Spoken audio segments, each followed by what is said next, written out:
Di lembur akang mah aya ngaran jelema warga ieu eta ngaranna Piseureun jeung urang kagugu ya, lucu lamun disambungkeun jeung kata-kata.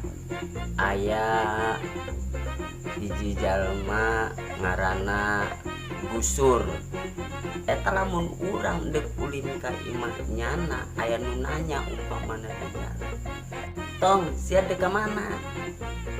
"Ulah deuk ka Gusur."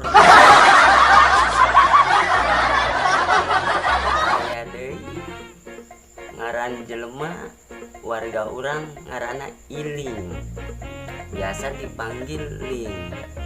Tah lamun urang carita ka nyana mantas neuleuh film anu lucu, umpamana kieu, "Ling, urang keur peuting neuleuh film Dono, mani kagugu Ling." Aya deui di urang warga urang ngaranna Adul, nyana sok mau mobil angkot. Nah, kabeneran aya hiji penumpang naik mobil nyana, terus manehna ngetem bae. Eta penumpang teh sabar, akhirna ngomong ka manehna, "Buru Dul, buru Dul."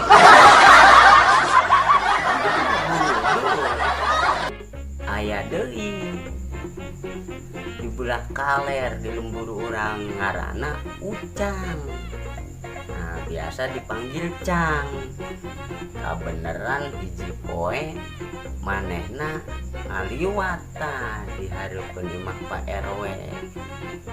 Nah, pas harita Pak RW keur ngopi jeung Kacang.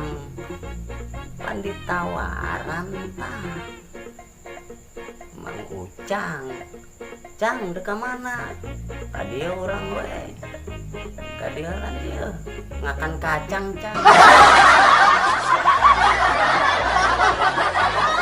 "Kacang jangan tuh bisa sesele batur." Aduh eta ya ngaranna ge warga ieu nya, ngaran eta mah ngaran, tapi lucu lamun dijijikeun jeung kata-kata kitu tah. Ya, aya deui anu ngaranna di urang Untung. Atuh jenting mubus ge kasolokan, untung bae. Jenting dagang rugi tetep bae digorokna untung. Kumaha lamun ngaran jelema bahagia meureunnya, ngaranna Bahagia.